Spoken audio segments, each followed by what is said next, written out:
GDLS Canada, an industry leader dedicated to supporting our customers and the community. Well, I'd like to welcome you to another episode of Lacrosse Talks, which is a more in-depth visit with lacrosse personality, and we get to really talk about a myriad of things besides their own career, but their involvement with the game over that time. And today I'm really pleased to welcome Stan Cockerton, who we go quite some time, way back to the mid-'70s through knowing each other. And Stan has been a vital part to the game around the world, in Canada and Ontario. And we're going to just cover a bit of what you've seen and what you've helped to create, Stan. Excellent. Okay. I always ask this question. Who gave you your first stick? My first stick I received from my second oldest brother, Donnie. He played a little bit of lacrosse, not much. So by the time that I wanted to start playing, that stick was available and he let me have it. How old were you when you knew you wanted to maybe pick the game up? 12. I was a little later than most people. Yeah. I was hockey, baseball, and then a friend of mine, Peter Waldsberger, played lacrosse, and he kind of talked me into coming out. And once I started playing, fell in love with it, and 55 years later, here I am. I've kind of quit everything else except lacrosse. Well, I want to, you played obviously as a peewee and a bantam and a midget, but things really started moving when you got to your junior years and Jim Bishop. And how did you meet, how did that all happen and lead up to that time? Well, I guess for me, I started when I was 12, played couple years of minor, and then when I was 16, I started playing, or 15, I started playing junior B. Played 1 year junior B, and then when I was 16, I started playing junior A for the Green Gaels. Unfortunately, Bish was gone by then. Oh, was that right? Yeah, so it's kind of ironic. Although me and Jim became very good friends, the year I started playing for the Gaels was the year he left. Oh, okay. The year I finished was the year he came back, so I missed him on both ends, which is too bad. I would have loved to play for Jim. He was such a great lacrosse mind. But I had a lot of other great coaches, Ron Pither and Bob Hanna in my junior years. So, and I got to know Jim very well after that. During that time, they were starting to put together a first touring version of Team Canada in like 76, I think, around there. That went down to the States. And was that Ron Pither's That was baby? Ron Pither to start with, yep. Yeah. Yeah, so I guess the first go about was 74. In Australia. In Australia. I didn't play on that team, but we had good representation, Johnny Meridian, Mike French, a couple of guys. And that really spurred what happened leading up to 78. So I think 76 was probably the first attempt to have an ongoing national team. Right. And that was run at that time by Ron Pither. Yeah, and we did. We traveled around the States, played games. And it was really good. I think the really good thing about it was, we found out a lot of things not to do. Probably the one thing we had special sticks made up because we all used wood sticks, and the field dimensions for the stick were different. So they were actually 6 inches wide. They were probably 1.5 feet long, and they were all leather. So trying to carry these things, they were just like crazy heavy. And we finally figured out between 76, 78 that, there was plastic sticks, and even though nobody wanted to use them, they were a lot better than trying to lift these 10-pound leather wood sticks. So. Well, I remember being a freshman at Hobart College in the spring, and the Canadian team was coming through, and I was from Canada, but I didn't even know I was Canadian at that point. Grew up on Long Island, Yeah. and was up at Hobart, and we won a national championship that year. And I remember the Canadian team came through, and I just remember we had a scrimmage, and it was all for development to help. You guys were playing a number of teams. Yeah.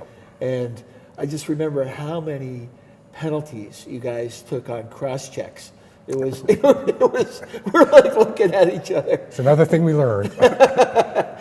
Yeah. Well, I can still remember crossing the center line to cross-check a guy. And I thought it was the best hit ever. And you're off. Everybody, of course, we're all yelling, screaming. But we had to learn the rules. We didn't know the rules. We knew how to pass, catch, and shoot.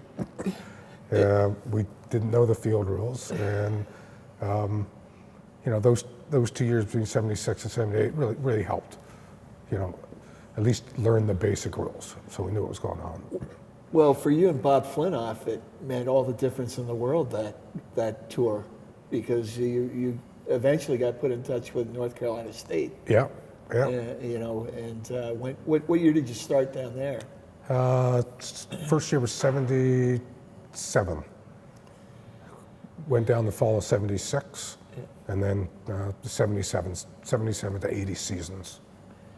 Yeah, that was great for me and Bob. It kind of changed our lives. Just things you learn, life's, not just about lacrosse, but about life and setting goals and seeing the world's a bigger place than you thought it was. Living in Oshawa, so it was a big change for me. And I think I can remember. The other thing I remember is Hobart would go south every year, and we'd work our way up from Carolina back up to upstate New York. And one of the teams we always scrimmaged was North Carolina State, and we always scrimmaged you, so kept in contact a little bit through those days. And I remember, because it was real just development, they'd have our man up and man down teams play against each other. And Hobart was known for having football players who didn't know anything except to swing a big stick and hit little attackmen. And I remember he like going to me, I'm glad we don't do this. And I go, how would you like to do this every day? Which we do in practice. I think it was awful. It was cold out, for one, and doing an hour man up, man down, when all you're doing is getting hacked and whacked. That wasn't a lot of fun. Probably learned something there, but not a lot of fun. Yeah. Well, through those things and through playing with Mike French and against Mike French and Johnny Moradian, for me, I found out later on that I was eligible to play for Canada, and I was like the only pure field guy.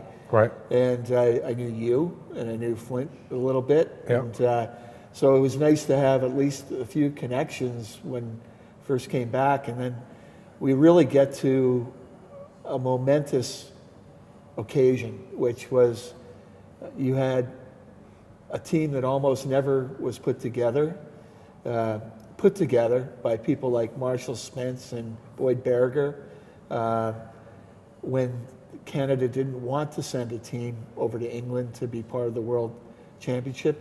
It was really early in the World Championship time scheme, so it was very important for growth to happen, not for them to be losing teams, at that stage. After '74 happening in Australia, then '78 at least, there'd be 4 countries coming back and leading to other things. But Marshall and Boyd managed to get Canada together, and somehow a team was formed. And maybe talk a little bit about the management of that team and then the players and things like that. Well, I guess for me, I think you've hit some of the key points. Canada decided not to send a team, and Marshall Spence, who was president at the time of Ontario, and Boyd Berger, the executive director, put their hand up, stepped up to the plate, and said, "Well, we'll send a team then." Yeah. That decision really changed to face lacrosse, not only in Ontario and Canada, but the world. Huge decision. If Canada did not participate, unlikely they would have held the World Championship with 3 teams. Yeah, they might have, unlikely. And if Canada didn't send a team in '78, very unlikely we would have sent a team any time in the near future. So that I guess I can't state how crucial to the gross lacrosse just that one decision was. 2 gentlemen stepping up to the plate. I think as you alluded to, Jim, we just kind of put the team together. We were kind of showed up in the spring. A lot of us were still down to school. We didn't get there until, the end of May, early June. A couple of practices, get on the plane and go. Didn't know most of the players personally. Didn't like most of the players because they were your competitors. We didn't like Bob Burke because he was Brampton. We didn't like John Grant or Jimmy Wasson, and they were Peterborough. Didn't like those guys. They were the guys that we battled with every night, and it wasn't like it is now, where the teams get together and have a beer and talk. It was none of that. You played, you battled, you got on the bus, you went home. But I think what we found was the guys that we didn't like were the guys that were most like us, and we ended up being best friends for life with most of them. You told me a story about a bus breakdown. This is before I got to the team later. Like, I came in real late, and what happened with that? It was a bad situation, and then something good came out. Well, I think it was just one of the few training trips that we went on was down to the States, and we're taking a bus. Everything was fine, but the bus broke down, and it was going to be at least 2 or 3 hours before it was fixed. And there just happened to be a restaurant bar a mile down the road, so we just trucked off, went down to the bar, had some beers, as we did back then, and that's really one of the places where we really got to meet people. It was just a very casual place. Everybody's a little bit looser than normal. And, I think that was the first part of us coming together as a real team. Instead of everybody sitting on the bus, beside the guys and it just really elevated us a level from a team perspective and from a personnel perspective. It's funny how little things like that can make a big difference. In my mind, that made a big difference for us. And before that happened, Marshall and Boyd were given the team, and they knew they had to find management to put it together because there wasn't much time. And they looked towards Peterborough and Bobby Allen. And talk a little bit about how important that was. Well, I guess what I say, Bobby's one of the greatest players of all time and one of the greatest coaches. Just simple.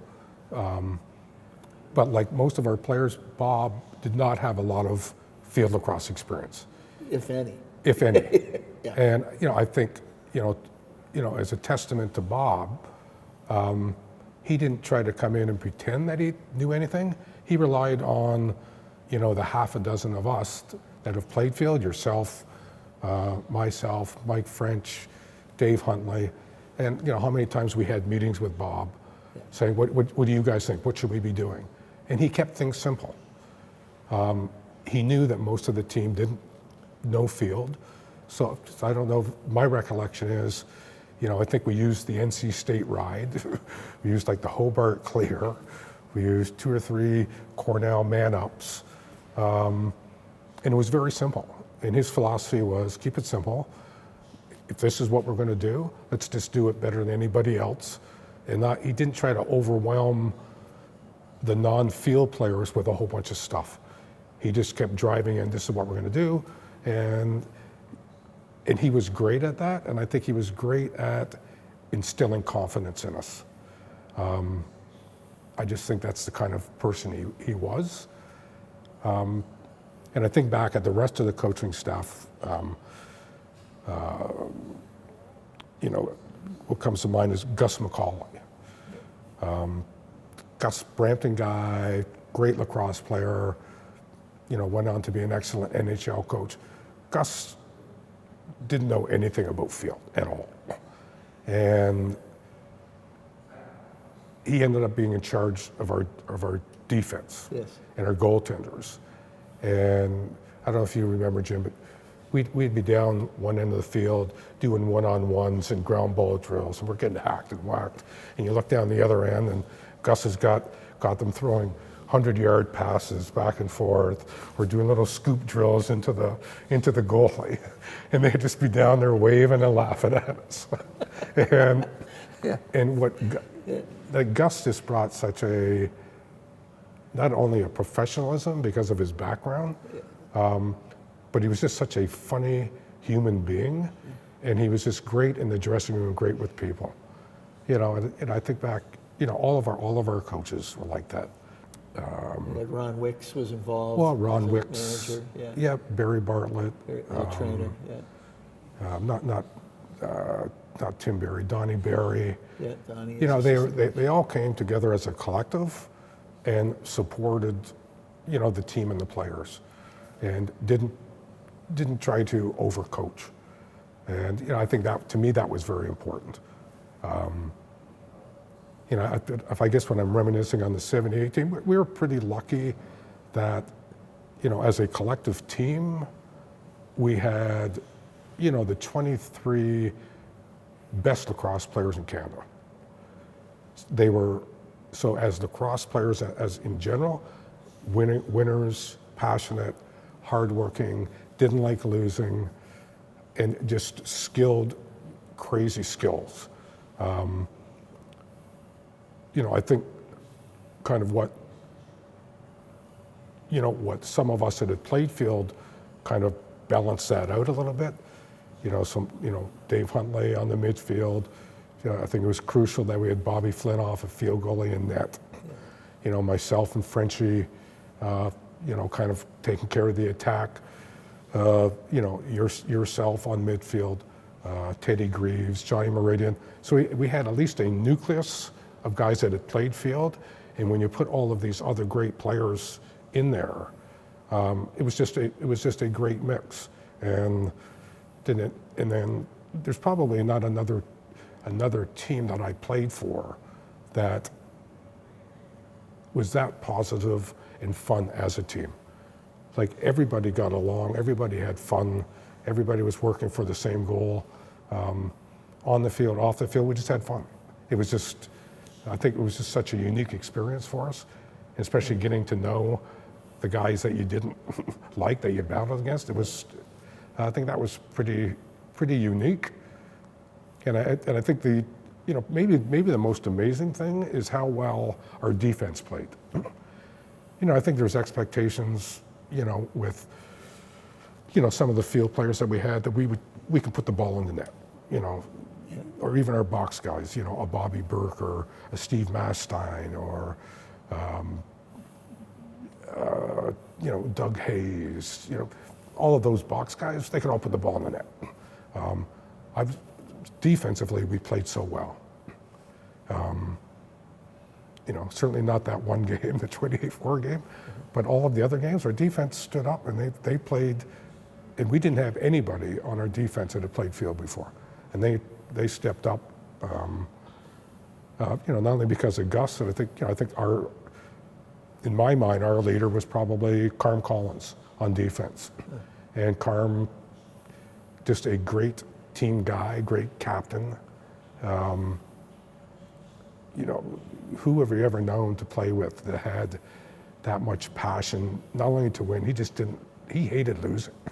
And he just wouldn't accept that, and just kind of instilled that in you. And at the same time was just so personable. And he was certainly one of our leaders. I often think that our attack might have been the best in the world, with you and Frenchie and John Grant Sr. Match that up against anyone, anywhere. Yeah, and Berkey at the time too. Berkey played quite a bit. As well, okay. Yeah. And then we had just enough at midfield, but we had grit through Wasson. And like you say, Doug Hayes.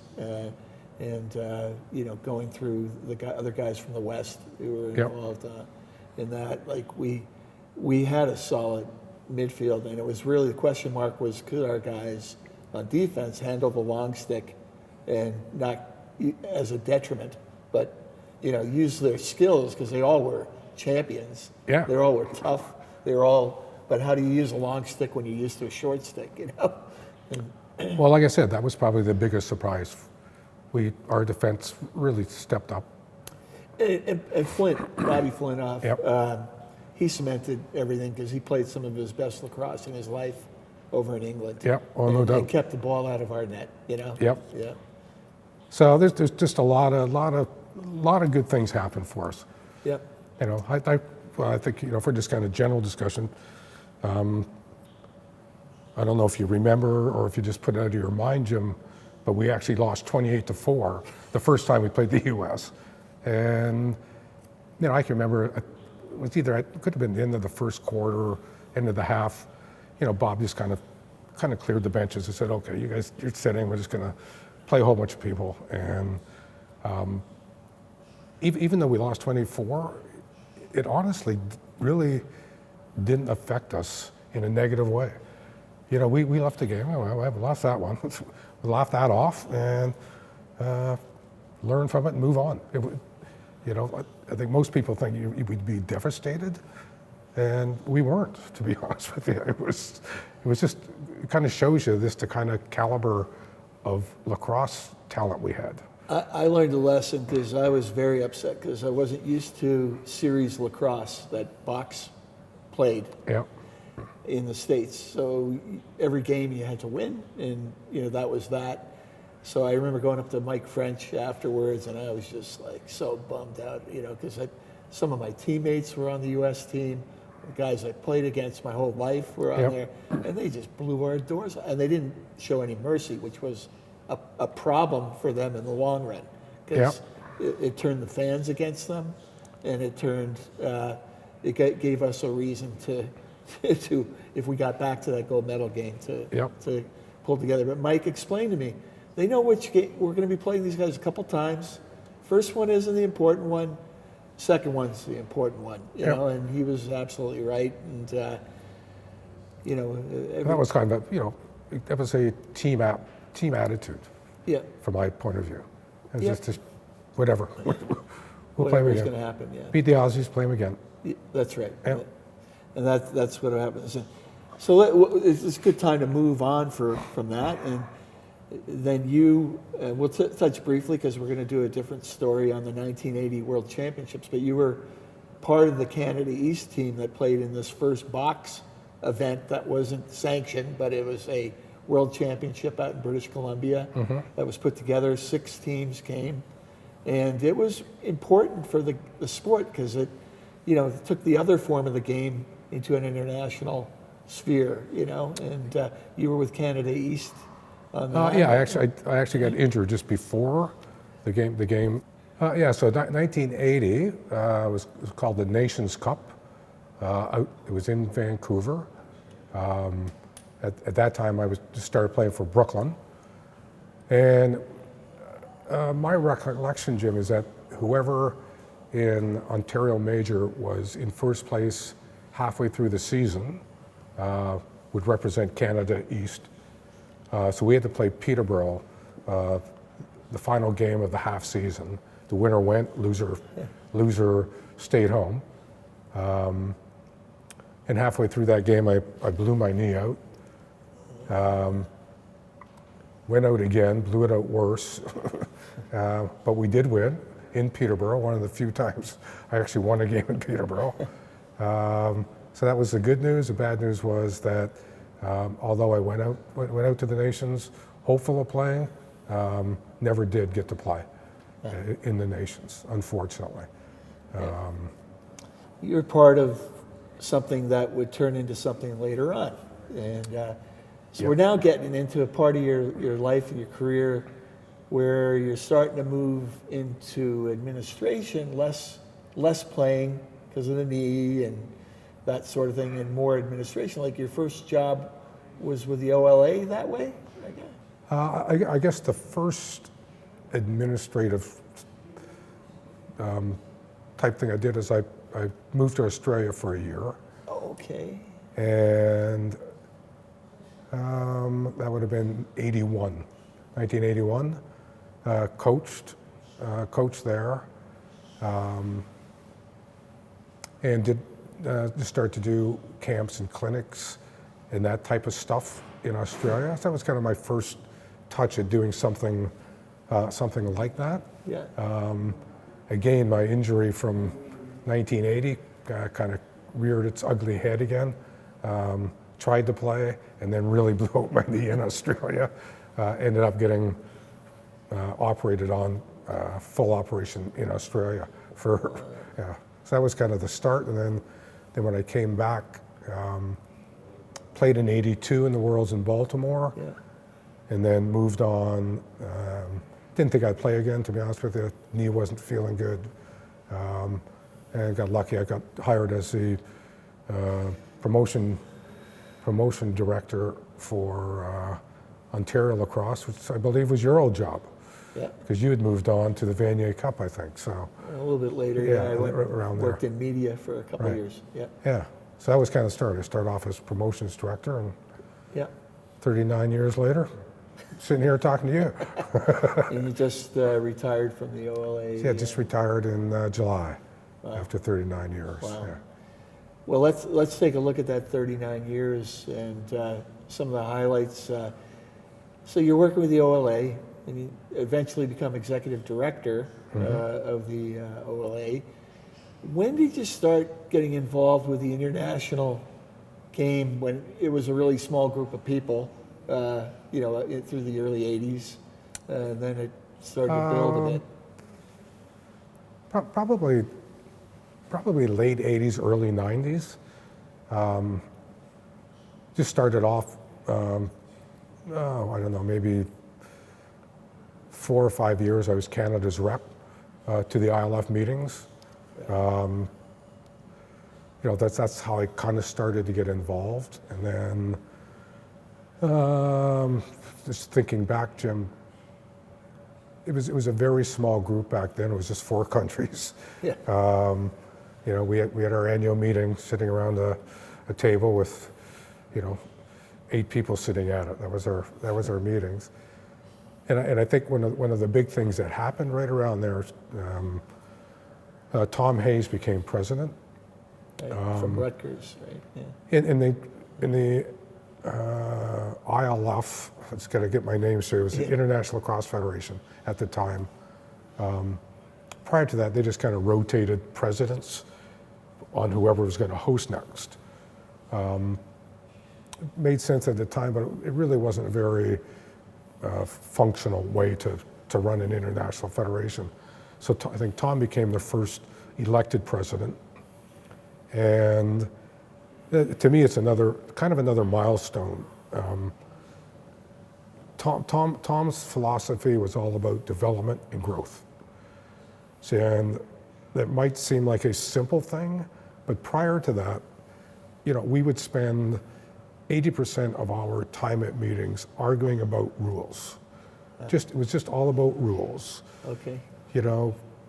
Canada wanted, more hitting. Australia wanted less players. US wanted, everybody to have a long stick, whatever it was. And it was just everybody being very selfish, trying to get rules that would help them. And it wasn't a very productive atmosphere, to be honest with you. And that's why we were very stagnant. And Tom Hayes kind of stopped that and said, we're not talking about rules. We're talking about development. We need more people playing the game in the world. And that's really, it's just that vision, that mindset, changed a lot of things, So we went from 4 countries to today, I think we're at 65 countries. And who would have thought that, Right. 25 years ago? Right. So it's just funny, it's just all these little milestones. Boyd and Marshall taking on the team, us winning in '78, a change of vision and philosophy at the international level and what that created. And then moving forward, internationally, with, I eventually became vice president and president, but our first strategic planning meeting, our vision was to get back in the Olympics again. That was 25 years ago. That was our vision. We want every country to play lacrosse, and we want to get back to the Olympics. And just a lot of naysayers. A lot of people said, you're crazy, you're never going to get back to the Olympics.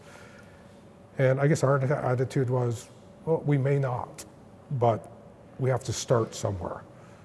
And, we found the roadmap that we had to do, and we just kept ticking boxes off, and we stayed on course. And, today we are a member of the IOC. Yeah. And, now the last step is to work to be one of the core sports to actually play in the Olympics. So, dreams and visions are very strong things.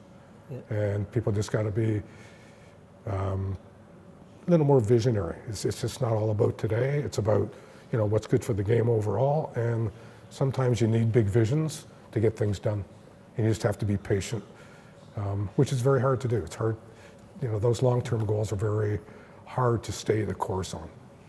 There's no gratification, but we did. We were very lucky. Once we found the path, we were vigilant and just ticked things off as we went and moved on to the next one. Along the way, it was all field lacrosse, the international. 1980, a little stab at international lacrosse, box lacrosse. And then I remember when did the dream start to try to create a box or a world indoor section of international competition? It was probably like the mid 90s, somewhere around there. Going to the meetings, enjoyed them, enjoyed the people. They're all passionate lacrosse people. But this got to the point where, are we ever going to talk about box lacrosse? You were one of the only voices for that. Yeah, this is field. It's just field. And I think my recollection, I think Bill Hutton was the CLA president at the time. And I just went to Bill and said, I really want to push hard for the ILF to recognize box lacrosse. And almost to the point that if you're not going to recognize box, kind of a veiled threat that we might start our own federation. But it was just, I don't think that would have ever happened. Yeah. And luckily we didn't have to do that. So I can just remember, I talked to Tom Hayes prior, and I just said, we really need, the ILF endorsement that box lacrosse is important to this federation, and that we'll move forward somehow promoting it. And I remember giving my little speech to try to get support from the other countries. And we, mid-90s, we might have had 8 or 10 countries. And sitting across from me was the Czech Republic. Right. And they're a hockey country. Yeah. Hockey, but they had started to pick up lacrosse. Yeah. Even during the communist days. They found stuff in books, and they were making their own sticks, playing their own version. Yeah. And when I mentioned box lacrosse, probably the first time in years that had been mentioned, first right, he goes, box lacrosse, yes, box lacrosse. And he didn't speak English. That's the only know. So I knew I had one supporter. and honestly, at that point, everybody's very supportive. They just need somebody to speak up for it and push it. And then it was, a couple of years after that, went to them with the idea of having the first World Box Championship. And that got approved, and immediately came to you and Johnny Meridian and said, we got the Worlds. we got to put this together. And then we spent the next 4 years Heritage Cup, and then doing it. Yeah, Yeah, Heritage created Cup. the Heritage Cup together and World Box, and a lot of late nights, but it was in its way, it was a success. We had national TV coverage. Would we have 7 countries? I think the first year. I think we had Six countries the first year. Yeah. Czechs and Aussies. Yeah, lost some money financially, but it was we got exposure around the world because of our TV contract, and I think the big thing then was that it is sustainable now, and as important as the first one was, the second one was even more important. Yeah. If we wanted this box lacrosse to grow internationally, it was really important to have another one in 4 years, and Halifax. And we got Halifax to host it. It was a great event. I think we were probably up to 7 or 8 countries at that one. Great event, made money, great crowds, and then I took a couple of trips to the Czech Republic. And their president, actually, the guy who was Haran, forget his last name. His first name was Roman. He was the Czech president, and negotiated with him for the Czech Republic to hold the third one. And I knew once we had the third one that things would pretty much set in stone, and it's just kind of moved on from there. Every year it's gotten bigger, better. I know we had the last one out in Langley, British Columbia. I can't even remember. We had somewhere around 20 countries participate, somewhere around there. So it's just kind of taken off, and it's there to stay, and some really good offshoots. Currently, the world body is called World Lacrosse. Yes. They've just endorsed a world championship for women's box lacrosse, I heard about which is going to be very exciting. Again, another milestone for our growth. And I think for us back then, it was just we wanted, at that point, most of Canada was box lacrosse, and I think we just wanted the respect to play our game internationally and have other countries enjoy our game and give our athletes to play for a world championship, on their terms, in their game. And, touch wood, it worked out very well. The growth has been crazy. Yeah, so that what we've always known is the best lacrosse player is a blend of the two games, and that's why Canada has done so well over the last 12, 15 years, since 2006 up in London, winning the World Championship outright that day. No miracle, no, winning it. And so we've seen how the blend of the game and the U.S. knows they bring down Canadian shooters all the time for scholarships, and they know that there's a part of the game they had to learn in its raw state in order to create players that were equal in that manner. Well, that was the other reason we started it, right? It was if we were ever going to get more countries being more competitive, it wasn't by getting more field players in England or Scotland. Like, nobody was ever going to compete against the U.S. with their 300,000, 400,000, 500,000 players. What makes us special and the Iroquois special is those box skills. Yes. So the Iroquois competes, and they probably have a couple of thousand, active players. But because they play box and the skills that they learn, and that's the same with us. So I think we're just trying to ingrain long term, especially for the northern European countries. Play box lacrosse, your skills can go from here to here. Right. And, use our formula. And, the Czech Republic and Poland and, even Scotland, England, Denmark, a lot of those countries now are playing box. And we're seeing the skill level start to come up. And I think the bigger it gets, the better it's going to be. And now there's actually European lacrosse actually has, every 4 years, has a European box lacrosse championship now. So it's just another offshoot, right, of the seed that we planted, 25 years ago. It's very interesting that the form of the game that's being looked at for LA Olympics 2028 is a six-man game on a smaller field, and we saw some of that on a tournament held down at U.S. Lacrosse this last month. Yep. And U.S. Canada Iroquois, and again, you got a blend of the games happening there. As the NLL kind of borrowed from both games to get their game going back in the early 2000s and late 1900s. Well, I think I think the 6-on-6 game's got a great future.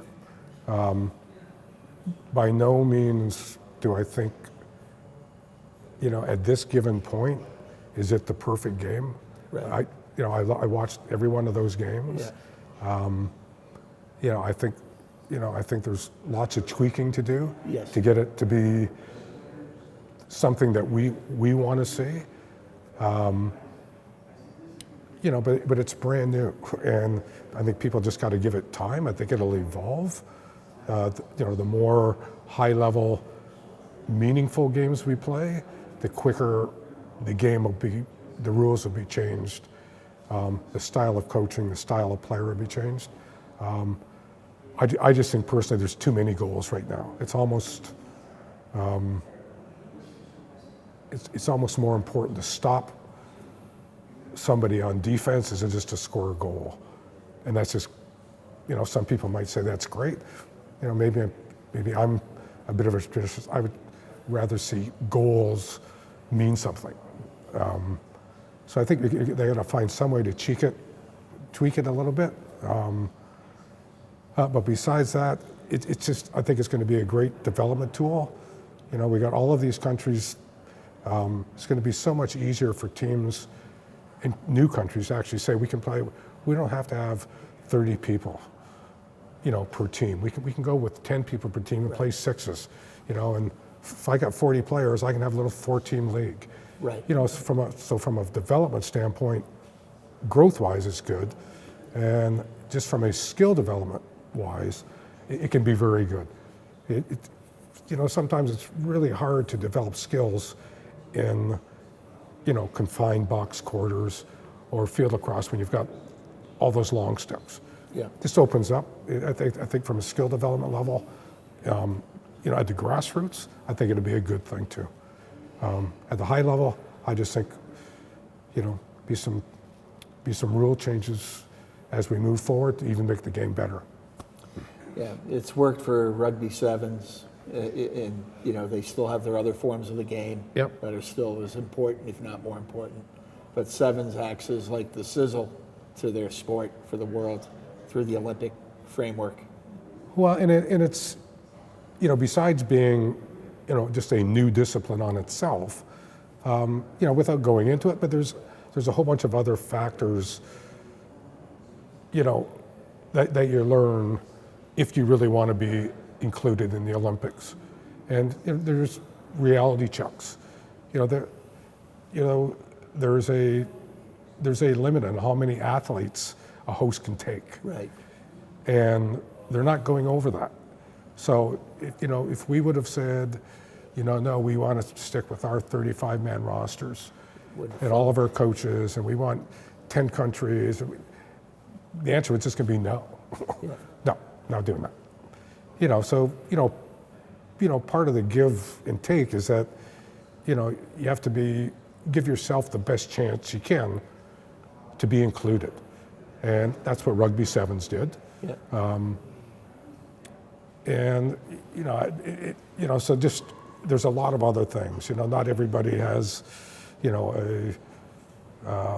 indoor facilities. I get people saying, why can't it just be box lacrosse? Well, then you're kind of limiting a whole bunch of people. If all of a sudden, if it's South America is hosting, do they want the expanse of building some huge hockey rink? So there's all those other things that go into trying to get in, right?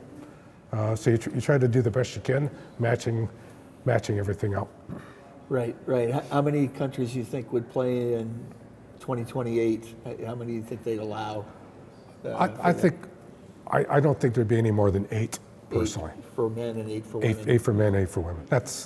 That would be my guess. Obviously, a huge story is the important role the Iroquois play within our sport, and rules that exist but have been tweaked for like Puerto Rico and other nations and be involved in the Olympics. And what do you think the Iroquois have a shot at being able to play in 2028? Or it must be hard to say. But Well, honestly, I do not have that answer. yeah, I think what I would be pretty confident in is that World Lacrosse would support them being in. right, That decision is obviously an IOC decision, right, and most of their decisions are made by the member federations there. So, but without a doubt, World Lacrosse would support it, just like we supported the Iroquois being part of the International World Games in Birmingham. right, right, right, But again, that would be an IOC decision. right. And they would probably either have to, make a special case because of the culture and the heritage that the Iroquois bring to our game, or they would have to change their current eligibility. Right. So Stan, you've been involved for over 50 years with this game, and it's come from really humble beginnings, the game. We're very humble. And we've seen technological change through plastic and aluminum and titanium, and we've seen the game go from 4 countries to 65 countries, and you've been there along for that trip and helping to make that trip, driving along the way. How do you feel looking back at 55 years of living the life, Well, I guess a couple of things, Jim. From a personal level, just how blessed I've been to be part of that journey, and as a passionate lacrosse person, it's been quite an honor to be involved, not only provincially but nationally and internationally. It's from an OLA perspective, I was doing something and getting paid as a full-time employee for doing something I love doing. So it was, very, very blessed that way. Just in general, just how passionate and positive lacrosse people are around the world. We really are a international lacrosse community. It's the same passion, and I guess the story I always talk about is, if I'm over in Australia and I see somebody with a Maple Leaf jersey on, I might say to you, oh, look, there's a Maple Leaf person, Maple Leaf fan, and we just kind of go on our way. If I see somebody and they had a Peterborough Lakers shirt on, I would be going right over there and talking to them. And that's the same way around the world. I can't tell you how many times I've been someplace with lacrosse on. Somebody, oh, lacrosse, yeah. And you just start talking. And I hope we never get so big that we lose that culture of how special lacrosse is. Right. And I think that, so it's not only the passion, but just how positive and lacrosse people, players, coaches, especially the volunteers, are just hardworking, passionate, wonderful people. And that's, that really is the core of why we maintain what we've got and why we grow. There's so many passionate people. Yeah. Well, Stan, thanks for sharing your story with us today, and this will go down in the history books, so people will be able to look back at the late 60s to 2021, and by looking at you and hearing your story, they get a good sense of what that trip was like for a Well, Canadian kid out of Oshawa. Well, it's been a fun journey, and we're growing every day. We still got, like internationally, we have, probably a half a dozen countries pretty close to wanting to be full members. I guess the last thing, I just hope up around being able to have a cocktail, sitting in a chair, watching that first Olympic lacrosse game. Yeah. And in 100 years. That's the one that I'm still waiting for. All right. Well, thanks, Dan. Okay, thank you. Yeah.